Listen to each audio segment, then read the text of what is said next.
예, 오늘 말씀드릴 주제는 호스피스 완화 의료란 무엇인가에 대해서 말씀드리도록 하겠습니다. 연명의료 결정제도라는 게 우리나라에 도입이 됐습니다. 이게 언제 도입이 됐냐면 2016년 2월에 호스피스 완화 의료 및 임종 단계에 있는 환자의 연명의료 결정에 관한 법률이라는 말이 좀 길죠. 그래서 좀 줄여서 연명의료 결정법이라는 법이 제정이 되었고 2018년 2월 4일부터 시행이 된 법이 되겠습니다. 그러니까 우리가 모두가 다 아는 거죠. 더 어떻게 한다고 더 오래 사실 것 같지 않지만 의사나 간호사들은 어떻게든 더 살게 만들도록 배워 있고 그렇게 행동하도록 되어 있고 또 법으로 그렇게 규정이 되어 있는데 그렇게 하는 것이 과연 누구에게 좋은가에 대한 그런 문제들이 있기 때문에 그렇다고 뭐 그냥 돌아가시게 둘 수는 없기 때문에 어디까지 어떻게 할 것인가에 대해서 뭐 학자들마다 뭐 다 이론들이 달랐지만 논의들을 열심히 해서 합의된 결과를 가지고 만든 법이 이 호스피스 완화에 관한 연명의료 결정법이 되겠습니다. 나 혼자 어떻게 내가 앞으로 어떻게 살고 싶다라는 얘기를 하기 어려운 상황들이 발생을 할 텐데 그때 어떻게 할 것인가를 나 혼자 먼저 정해놓을 수 있는 방법이 있습니다. 그리고 그거를 문서화할 수 있는 방법이 사전 연명의료 의향서라는 서류가 있습니다. 나 앞으로 어거지로 생명을 연장해야 되는 상황에 벌어지면 그때 이렇게 해달라. 나에게는 그런 거 억지로 하지 말아라. 라고 얘기할 수 있는 하나의 방법이 되고 그걸 쓰게 되면 거기에 이제 주민등록에도 남게 되고 어느 의료기관에서든 주민등록 번호를 넣고서 등록을 하면은 억지로 더 이상 하지 않고 순리대로 할 수 있는 범위까지 한다라는 게 되기 때문에 나는 정말 중환자실 가서 고생하기 싫은데 왜 날 보내냐 이런 문제들로부터 이제 좀 자유로울 수 있는 방법이 되겠습니다. 한국 호스피스 완화 의료 학회라는 학회가 있습니다. 이 학회에서는 미션과 비전을 가지고 있는데 미션이 이런 겁니다. 말기 환자와 가족의 존엄성을 유지시키고 생애 말기 돌봄의 질 향상에 기여한다. 네, 생애 말기에 그냥 내비두면 안 되고 누군가 돌봐야 되는데 어떻게 잘 돌볼 것이냐에 대해서도 내가 생각하는 거하고 실제로 이 환자에게 도움이 되는 거냐는 좀 다른 거기 때문에 그걸 어떻게 잘 맞춰가면서 올리냐 여기에 목적을 둔 학회가 한국 호스피스 완화 의료 학회가 되겠습니다. 호스피스 완화 의료라는 정의는 되게 여러 가지 정의들이 있지만 가장 잘된 정의를 제가 오늘 들고 나왔는데요. 의사, 간호사, 사회복지사 등으로 구성된 호스피스 완화 의료 전문 팀이라는 팀이 있습니다. 여기서 통증 등 환자의 힘든 증상을 적극적으로 조절하고 환자와 가족의 신체적, 심리적, 사회적, 영적인 고통을 경감시켜서 삶의 질을 향상시키는 것을 목표로 하는 의료가 호스피스 완화 의료가 되겠습니다. 그래서 이제 이 전체적인 병의 코스로 봤을 때는 질병 치료 이거를 완치하겠다는 그 노력은 처음부터 열심히 해야죠. 근데 그게 잘 되면 이제 병원이랑 빠이빠이 하고 잘 살 수 있는 건데 그러지 못하고 계속 하다 보는데 더 이상 잘 안 되지 않는 그 순간에 어느 순간 발생을 하고 그때부터는 호스피스 완화 의료라는 데랑 같이 관리를 해가는 그러니까 영어로는 이제 케어를 해야 되는 그 시점이 오는데 그 시점을 놓치지 않는 것도 중요하겠다. 그 전부터 사실은 여러 가지 불편한 증상들에 대해서 이제 암을 고치는 의사 선생님들은 얘를 때려잡는 거에 주로 이제 중점을 두고 도려내는 거에 중점을 두지만 걔들이 다른 불편한 것들을 일으키는 것들 되게 많거든요. 꼭 통증 말고도 뭐 울렁거린다든지 숨차다든지 여러 가지 불편한 증상들이 있는데 그런 것들을 미리미리 좀 관리를 해드리는 분야가 또 완화 의료가 되겠고요.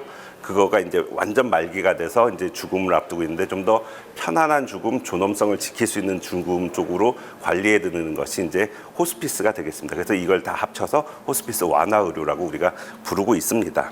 호스피스는 또 다른 희망을 찾아가는 과정인 거지 절대 희망이 없는 과정이 아니다라는 거 말씀드리고 싶고요. 그런 인식들, 잘못된 인식들 되게 많거든요. 거기 가면 마약성 진통제만 준다, 거기 가면 잠만 재운다, 어차피 죽을 거 뭐하러 그러냐, 이런 식의 얘기들이 아직도 인터넷에도 많이 퍼져 있고 모임들 가면 그런 얘기 하시는 분들도 있는데 그런 잘못된 인식을 어떻게 하면 개선할까에 대해서 여러 시도들이 있고 이렇게 캐치프레이즈를 공모를 하기도 하고 여러 가지 방법으로 조금 올려놓으려고 하지만 그래도 5년 전, 10년 전에 비해서 많이 좋아지긴 했지만 아직도 그런 잘못된 정보, 잘못된 생각을 가진 분들이 많기 때문에 이런 노력은 지속적으로 되어야 될 것 같습니다. 우리나라 사람들이 호스피스 서비스를 얼마나 이용하냐를 보면 예전에 비해서 많이 올라간 게 이렇게 보입니다. 2010년에 비해서는 2017년에 많이 올라간 게 여기 보이고 있고요. 그다음에 국가에서는 이제 호스피스 연명의료 종합계획이라는 계획을 세워서 이제 1차년도, 2차년도 이런 식으로 진행을 하는데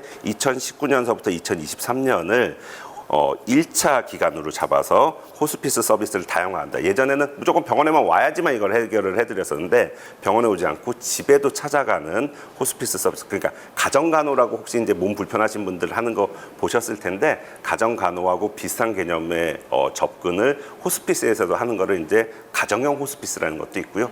또 꼭 그 호스피스를 하는 그 의사 선생님들한테만 입원하는 게 아니라 각각의 병을 지금 고치고 계신 의사 선생님한테 입원했어도 이제 호스피스와 관련된 의료진들이 가서 돌봐드릴 수 있는 제도, 그거를 이제 자문형 호스피스라고 하는데 이런 제도까지 해서 세 가지 종류, 가정형 호스피스, 자문형 호스피스, 입원형 호스피스, 이 세 가지를 다양하게 만들어서 국민들한테 제공하려는 노력을 하고 있고요. 호스피스 완화는 의사만 하는 게 아니고요.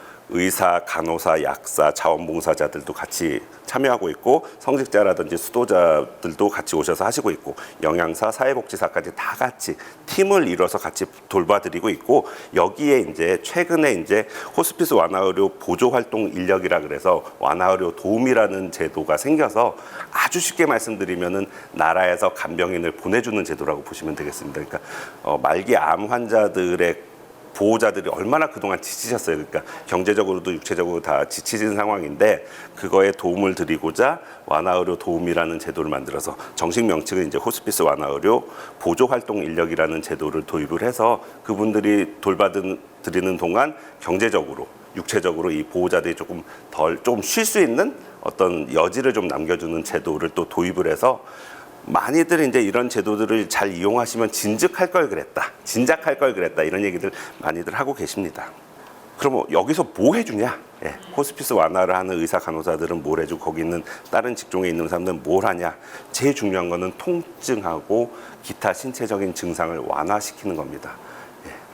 아무리 말기 암 환자라 그래도 암성 통증, 암이 몸을 아프게 하는 그 상황으로부터는 자유롭게 해드리는 게 최우선이 돼야 됩니다. 그거보다 우선하는 가치는 아무것도 없습니다. 그다음에 환자라든지 가족분들의 심리적인 문제, 영적인 문제에 대해서 뭐 의사, 간호사가 다 알 수가 없기 때문에 이제 관련된 직종에 계신 분들이 상담을 해주시면 많은 도움들 받으실 수도 있고요. 그다음에 환자 가족에 대한 교육들을 더 열심히들 하고 있습니다. 또 이제 호스피스 완화의료 자원봉사자들께서 오셔서 상당히 많은 일들을 해주고 계십니다.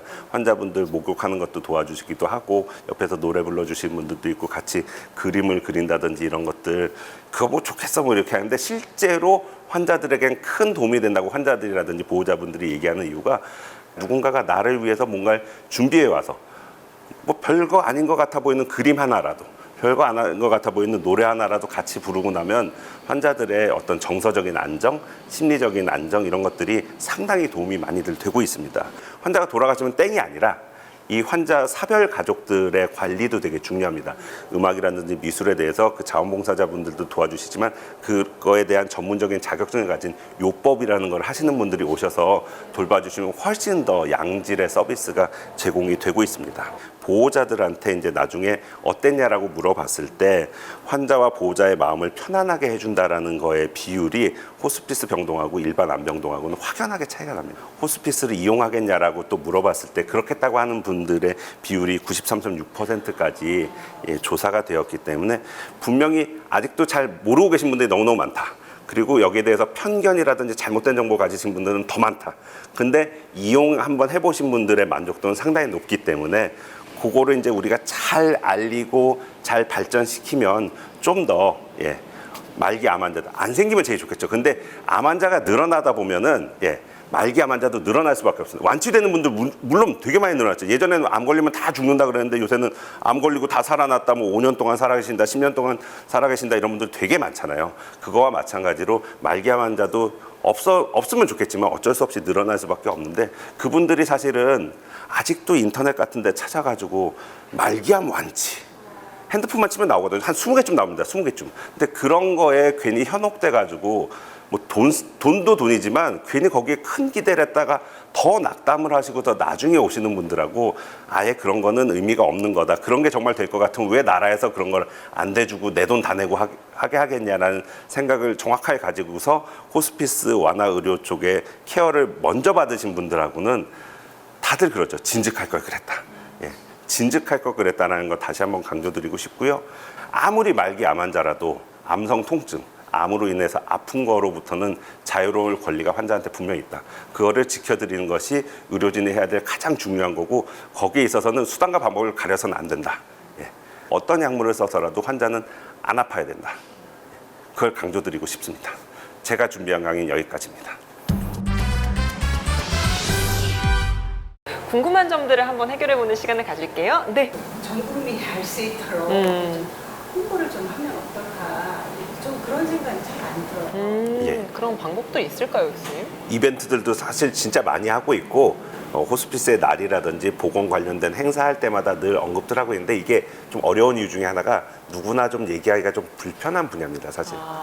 그러니까 보통 사람들은 희망적으로 뭐 어떤 병이 완치됐다, 어떤 병을 극복했다, 이런 거가 더 좋지, 이런 말기 암 상황에서는 이런 식의 돌봄이나 이런 식의 케어를 받으실 수 있습니다라는 걸 알려주는 것 자체가 머리로는 듣고 귀로는 듣는데, 이게 마음에 오면 왠지 모를 불편감이 있기 때문에 그거를 뛰어넘기 위해서는 사실은 가장 좋은 방법은 이제 어렸을 때 교과 과정이라든지 내지는 요새 학생들 코로나 때문에 못하긴 하지만 이제 봉사라는 거를 해야지 이제 대학 가는데 점수가 있거든요. 그래서 그런 거 하는 거에 이런 호스피스라든지 이런 분야들도 적극적으로 좀 참여할 수 있게 기회들이 좀 제공이 돼야지 이게 올라가는 거고, 다른 나라들도 마찬가지입니다. 이거 호스피스라는 게 있는 줄 몰랐어요. 예, 암 걸리면 다 죽는 거 아닌가요?서부터 뭐 이런 식의 개념들이 바뀌는데 시간은 좀 많이 걸릴 것 같지만, 거기에 있어서 제일 중요한 거는 아무래도 이제 정부 당국의 의지, 그 다음에 관련된 이제 의사 간호사들 비롯한 관련된 직종에 있는 분들이 내가 이런 거 하고 있다라는 거를 사람들하고 모였을 때 얘기들 잘 안 해요. 예. 안 하, 왜냐면 또 얘기하면 듣는 사람들 중에 좀 불편해하는 사람도 있고, 또 막 물어보기 시작하면 또 끝이 없기 때문에 이게 수습이 안 돼서 그런데, 그럼에도 불구하고 좀 자랑스럽게 자연스럽게 얘기할 수 있는 그런 기법에 대한 어떤 교육들도 좀 이루어지면 도움이 되지 않을까, 저는 개인적으로 생각하고 있습니다. 네. 교수님의 오늘 이 강의가 호스피스 의료 인식을 개선하는데 귀한 첫걸음들이 됐으면 좋겠습니다. 다음 강연은 어떤 주제로 준비하고 계실까요? 예, 이제 좀 밝은 주제로 가서요. 네. 100세 건강을 열어갈 수 있는 시리즈로 한번 준비해 보려고 했는데, 그 첫 번째로 혈압, 고혈압에 대해서 다뤄보도록 하겠습니다. 알겠습니다. 기대하는 마음으로 기다리고 있겠습니다. 네, 함께해 주신 백세 인생 가족 여러분 고맙습니다. 오늘도 주님 안에서 승리하는 하루, 건강한 하루 보내시고요. 저는 다음 시간에 찾아오겠습니다. 건강한 백세 인생을 위하여!